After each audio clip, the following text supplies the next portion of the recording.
Hi viewers welcome to our channel. ప్రస్తుతం మనతో పాటు దాము బాలాజీ గారు సీనియర్ జర్నలిస్ట్ ఉన్నారు. వారితో ఒకసారి మాట్లాడదాం. సార్ నమస్కారం. నమస్తే సార్, హైడ్రా విషయంలో ఇప్పుడు ఒక రెండు కీలక పరిణామాలు చోటు చేసుకున్నాయి సార్. ఒకటి ఏంటంటే హైకోర్టు రంగనాథ్ గారి పైన సీరియస్ అయింది, వ్యక్తిగతంగా కోర్టులో హాజరు కావాలని కూడా చెప్పింది. మరి ఎందుకు సీరియస్ అయినట్టు, మరి కోర్టులో ఏం జరిగే అవకాశం ఉంది? మరోవైపు ఏమో పేద ప్రజల దగ్గర నుంచి దీనిపైన తీవ్రమైన వ్యతిరేకత వస్తుంది. వాళ్ళు తిరుగుబాటు కూడా చేస్తున్నారు. అంటే వాళ్ళు ఇల్లు కూల్చేసినందుకు విపరీతంగా సోషల్ మీడియాలో వాళ్ళ వీడియోలు వైరల్ అవుతున్నాయి. ఏడుస్తూ వాళ్ళు హైడ్రాని తిట్టిన విధానం కానివ్వండి. మరి ఇదే కంటిన్యూ అయితే ఏం జరిగే అవకాశం ఉంది? మొత్తంగా హైడ్రా విషయంలో మరి ఏం జరిగే అవకాశాలు ఉన్నాయి సార్? హైడ్రాకి సంబంధించి ముందు నుంచి కూడా అది వివాదాస్పదంగా ఉంది. ఇప్పుడు కూడా కొత్తగా కొన్ని రకాల పరిణామాలు చోటు చేసుకున్నాయి. అందులో మనం కొన్ని చర్చిద్దాం. ఒకటేమో హైకోర్టు హైడ్రా ఆయన కమిషనర్ రంగనాథ్కి చాలా సీరియస్గా ఆగ్రహం ప్రదర్శించింది రంగనాథ్ మీద. రంగనాథ్కి నోటీసులు కూడా ఇచ్చి వ్యక్తిగతంగా హాజరయ్యి కోర్టులో సమాధానం చెప్పింది. కోర్టులో వ్యక్తిగతంగా కానీ లేదా విర్చువల్గా కానీ ఏదేమైనా ఆయన పర్సన్గా కోర్టుకి సమాధానం చెప్పాలని. ఎందుకు హైకోర్టు ఎంత సీరియస్గా అయింది? గతంలో కూడా హైడ్రా మీద హైకోర్టులో పిటిషన్లు ఇస్తారు. అప్పుడు కూడా హైకోర్టులో అసలు దీనికి చట్టబద్ధత ఉందా, దీనికి జీవో ప్రకారం ఏర్పడడం కరెక్టా, ఆల్రెడీ జిహెచ్ఎంసీ ఉంటే మళ్ళీ హైడ్రా ఏంటి అని. సో హైడ్రా ఏ రకంగా చేసింది, ఇప్పటి వరకు ఏమేమి చేసింది మొత్తం లిస్టు డీటెయిల్స్ పెట్టమని కూడా హైకోర్టు 4 వారాలు గడువు ఇచ్చింది. అయితే ఈ లోపల నిన్న ఏం జరిగిందంటే హైకోర్టులో నల్ల చెరువు కాదు అమీన్పూర్ పరిధిలో ఒక బిల్డింగ్ని కూలగొట్టింది హైడ్రా. ఆ బిల్డింగ్ ఆల్రెడీ కోర్టులో కేసు ఉంది, కోర్టులో నడుస్తుంది. అది చెప్పారు కూడా, ఓనర్స్ హైడ్రా వాళ్ళకి చెప్పారు ఆల్రెడీ కోర్టులో ఉందని చూపించారు కూడా. చూపించినా కూడా వాళ్ళు కూలగొట్టేసి వెళ్ళిపోయారు. దాంతో వీళ్ళు హైకోర్టుకి వెళ్ళారు. ఆల్రెడీ మేము చెప్పాము, మేము చూపించాము, కోర్టు పరిధిలో ఉంది, దీన్ని కూలగొట్టొద్దని, అవన్నీ మాకు సంబంధం లేదని కూల్చేసి వెళ్ళిపోయారు అనేది కోర్టుకి చెప్పారు. కోర్టు దాన్ని సీరియస్గా పరిగణించింది. దీనికి అంటే ఆల్రెడీ కోర్టు డిస్ప్యూట్లో ఉంటే మీరు ఎలా దాన్ని కొట్టేస్తారు అనేది కోర్టు ఆగ్రహం వ్యక్తం చేసింది. ఇప్పుడు రంగనాథ్ దానికి సమాధానం ఇచ్చుకోవాల్సి ఉంటుంది, ఎందుకు ఆయన ఇది చేశారని. అది కన్విన్స్ కాకపోతే కోర్టు మళ్ళీ హైడ్రా మీద ఏ చర్య తీసుకుంటుంది అనేది కూడా చూడాలి.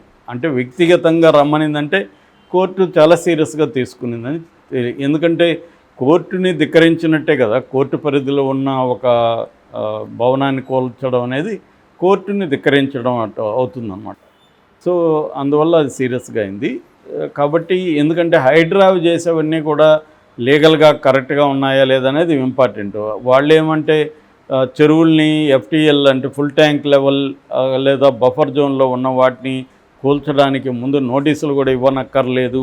అవన్నీ రంగనాథ్ కూడా ఇంటర్వ్యూలలో చెప్పాడు. ఎందుకంటే సుప్రీంకోర్టు తీర్పులు ఉన్నాయి, అవన్నీ చెప్పాడు.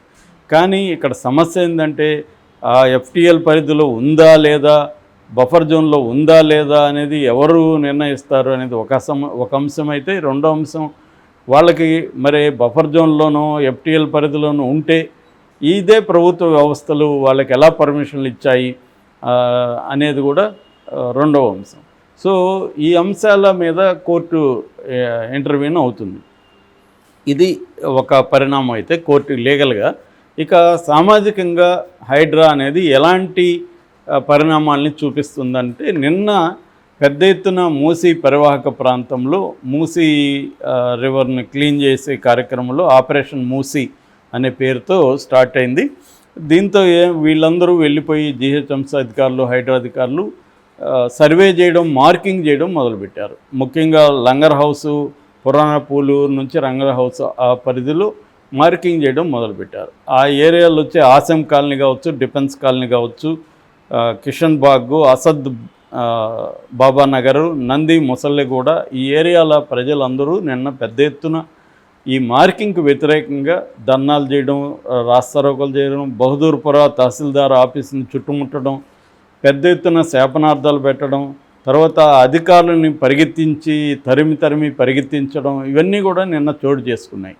ఇది ఒక సంచలనమైంది. మామూలుగా రేవంత్ రెడ్డి ఫస్ట్ తీసుకుని వచ్చినప్పుడు ఆయన హైడ్రాని ఫస్ట్ ఉపయోగించింది పెద్దవాళ్ళ మీద, కన్వెన్షన్ నాగార్జున మీద, తర్వాత తన కాంగ్రెస్ పార్టీలో నాయకుడైన పల్లం రాజు, ఆయన గతంలో మంత్రి కూడా, కేంద్ర మంత్రి, ఆయన తమ్ముడు ఆనంద్ రాజు మీద, తర్వాత శిల్పా మోహన్ రెడ్డి వైసీపీ నాయకుడు వాళ్ళ బిల్డింగులు, తర్వాత ప్రో కబడ్డీకి సంబంధించి అట్లాగే కొన్ని పాపులర్ విల్లాలని కూడా కూల్చేశారు. అంటే బిగినింగ్లో పెద్దవాళ్ళ మీద చేయబోతున్నారు, మొత్తం అన్ని పార్టీల్లో ఉండే పెద్ద స్థాయి వాళ్ళ మీద చేయబోతున్నాం అనేది చెప్పాడు. రేవంత్ రెడ్డి కూడా ఓపెన్గా చెప్పాడు. పెద్ద పెద్ద విల్లాలు, ఫామ్ హౌస్లు కట్టుకున్నారు, అవన్నీ కూడా చెరువులను ఆక్యుపై చేసి కట్టుకున్నారు, దాన్ని నేను సహించను అని చెప్పాడు. అట్లాగే పేదల జోలికి కూడా వెళ్ళనని చెప్పాడు. పేదల జోలికి ఇప్పుడిప్పుడే మేము వెళ్ళము, వాళ్ళని ఎడ్యుకేట్ చేయించి, వాళ్ళకి అర్థం చేయించి, వాళ్ళకి ఆల్టర్నేటివ్ చూపి డబుల్ బెడ్రూమ్లు ఇస్తాం వాళ్ళకి, ఆ తర్వాతే మేము చేస్తామని కూడా రేవంత్ రెడ్డి క్లియర్గా చెప్పాడు. రంగనాథ్ కూడా క్లియర్గా అనేక ఇంటర్వ్యూల్లో మేము పేదల జోలికి వెళ్ళము, దానికి ఇంకా ఎవాల్వ్ అవుతుంది ప్రభుత్వ పాలసీ, ఇప్పుడైతే మేము పెద్ద స్థాయిలో వాళ్ళది మాత్రమే చేస్తున్నామని చెప్పాడు. కానీ ఆ తర్వాత ఏ పెద్ద స్థాయి నాయకులది కూలగొట్టలేదు. నిజానికి నోటీసులు వెళ్ళాయని చెప్తున్నారు. మొన్న కూడా మల్లారెడ్డి మా కాలేజీకి సంబంధించి నోటీసులు వచ్చాయని, అట్లాగే మన ఓవైసీ వాళ్ళ కాలేజీలు వాళ్ళ బిల్డింగులు కూలుస్తారని చెప్పారు. అట్లాగే పల్లా ఆయన రాజేశ్వర్ రెడ్డి వాళ్ళవి చేస్తున్నారు. తర్వాత కేటీఆర్ ఆయన లీజుకి తీసుకున్న గెస్ట్ హౌస్ అదే బినామీదే ఆయనదే అంటారు, ఏదేమైనా ఆయన కూలగొడతా ఉన్నారు. ఇవేవి జరగకుండా సడన్గా మిడిల్ క్లాసు పేదల మీదకి వెళ్ళినట్టుగా హైడ్రా కనిపిస్తుంది. ఇట్లు తిప్పి హైడ్రా మొత్తం ఇటు తిరిగింది. అంటే బుల్డోజరు వాళ్ళ మీదకి వెళ్ళకుండా వీళ్ళ మీదకి వెళ్ళింది. ఇక్కడ ఏదో పొరపాటు జరిగినట్టుగా అనిపిస్తుంది. నిజానికి వీళ్ళవేమి ఇప్పుడు నిన్న జరిగిన సంఘటనలో కోల్చలేదు వాళ్ళవేమి, కానీ మార్కింగ్ చేశారు. మార్కింగ్ ఎందుకు చేశారు? నెక్స్ట్ కూలగొట్టడమే కదా అనే దీంట్లో వాళ్ళు విపరీతంగా ఆందోళన చెందుతున్నారు. భయంకరంగా శాపనార్థాలు పెట్టారు. నిన్న చూస్తే వీడియోలు, ఆవేదన వ్యక్తం చేశారు. ఒకరిద్దరు ఆత్మహత్య చేసుకుంటామని చెప్పారు.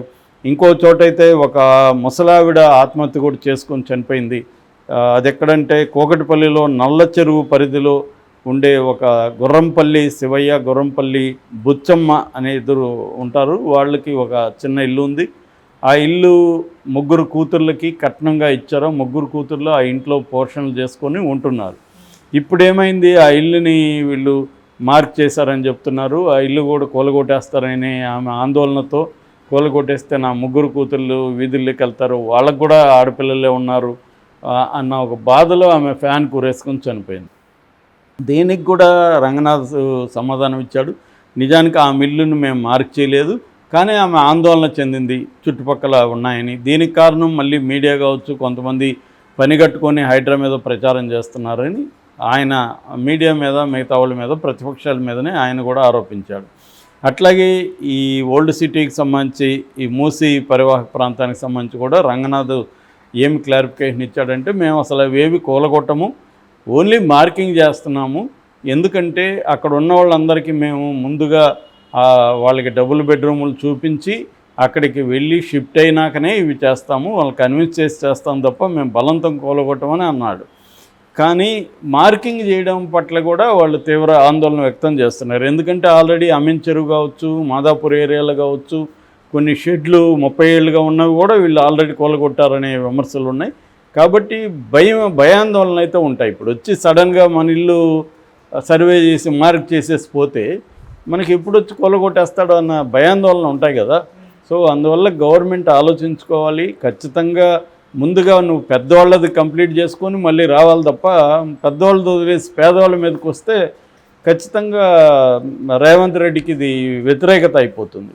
పెద్దవాళ్ళు ఇప్పుడు ఫర్ ఎగ్జాంపుల్ కన్వెన్షన్ చేసినప్పుడు ఆయనకు వ్యతిరేకత రాలేదు ఏ వైపు నుంచి కూడా, పైగా సపోర్ట్ వచ్చింది, అందరూ కూడా ఓపెన్గా సపోర్ట్ చేశారు. మరి ఏ కారణాలు తెలియదు కానీ పెద్దవాళ్ళ వైపు పోవడం అనేది ఆగిపోయింది. ఏ పార్టీలో ఉన్న పెద్దవాళ్ళ దగ్గరికి వెళ్ళలేదు అతను. మరి వీళ్ళు కోర్టులకు వెళ్ళి ఏమన్నా చేస్తారని భయపడ్డారా, లేకపోతే ఏదైనా ప్రెజర్ ఉందా తెలియదు. పేదవాళ్ళు వీళ్ళు మిడిల్ క్లాస్ అని కూడా అనలేము, లోవర్ మిడిల్ క్లాసు పేదవాళ్ళు, వాళ్ళు పైసా కూడగట్టుకొని ఏదో ఒక చిన్న ఇల్లు సంపాదించుకున్న బ్యాచ్ 20 ఏళ్ళుగా 30 ఏళ్ళుగా ఉంటున్నారు. వాళ్ళు నిన్న అదే అడుగుతున్నారు, మేము ఇన్నేళ్ళుగా ఉంటున్నాం, మేము మరి మా ఓటు మీరు ఎందుకు వేయించుకున్నారు మా దగ్గర, మా ఇల్లే రాంగ్ అయితే మా ఓటు కార్డు కూడా రాంగ్ అవ్వాలి కదా. సో పర్మిషన్ అంతా ఎందుకు ఇచ్చారు, మీ వాళ్ళే కదా, గవర్నమెంటే కదా ఇచ్చింది, మేము ఈకపోతే మేము వేరే దగ్గర చేసుకునేవాళ్ళం, పర్మిషన్లు ఇచ్చింది కాబట్టే కదా మేము కట్టుకుని, ఇప్పుడు వచ్చి రాత్రి కొట్టేసి డబుల్ బెడ్రూమ్ ఇస్తాను వెళ్ళండి అంటే మాకు డబుల్ బెడ్రూమ్ వద్దు ఏమొద్దు అని వాళ్ళు అంటున్నారు. ఇదైతే సెన్సిటివ్ ఇష్యూ, ఎందుకంటే లైవ్లీహుడ్లు ఆ ఏరియాల్లో వాళ్ళు సెటిల్ అయి ఉంటారు, అక్కడెక్కడ పక్క ఇళ్ళల్లోనో పనులు ఏవో చేసుకుంటుంటారు, క్లయింటల్ ఏర్పడి ఉంటుంది. ఇప్పుడు ఫర్ ఎగ్జాంపుల్ ప్లంబర్ ఉంటాడు, అక్కడ ప్లంబర్కి దానికి దగ్గరలో ఒక క్లయింటల్ అనేది ఉంటుంది, తన లైవ్లీహుడ్. భార్య అక్కడ చుట్టుపక్కల ఇళ్ళల్లో ఎక్కడో పనిచేస్తుంది. సడన్గా వీళ్ళని డిస్ప్లేస్ చేయడం వల్ల నువ్వు డబుల్ బెడ్రూమ్ ఇస్తావు సరే, అక్కడ లైవ్లీహుడ్కి ఏమి ఉండదు వీళ్ళకి. సో ఇటువంటి ఇష్యూస్ అన్నిటినీ జాగ్రత్తగా డీల్ చేయాల్సిన పరిస్థితి ఉంది. మరి రేవంత్ రెడ్డి దూకుడు పేరుతో వెళ్తే మాత్రం ఆయనకి రివర్స్లో దూకుడు ప్రజలు చూపిస్తారు. కొద్దిగా ఆలోచించుకోవాల్సిన అవసరం హైడ్రాకి సంబంధించి రేవంత్ రెడ్డికి కావచ్చు, కమిషనర్ రంగనాథ్కి కావచ్చు ఉంది. అట్లాగే వీళ్ళు ఎడ్యుకేట్ కూడా చేయాలి. అంటే మేము మా ప్రయారిటీ, నేను ముందు నుంచి చెప్తున్నా, వీళ్ళ ప్రయారిటీ లిస్ట్ అనేది ఇప్పటివరకు లేదు. అంటే ఏ ప్రయారిటీ, ఏ బేస్ మీద మీరు ఏ ఇల్లు కూలగొడుతున్నారు అన్న ఒక ప్రయారిటీ ప్రకటించాలి. అప్పుడు వీళ్ళు ఒకవేళ ఇది చేసుకున్నా కూడా, సర్వే చేసుకున్నా కూడా ఇబ్బంది ఉండదు.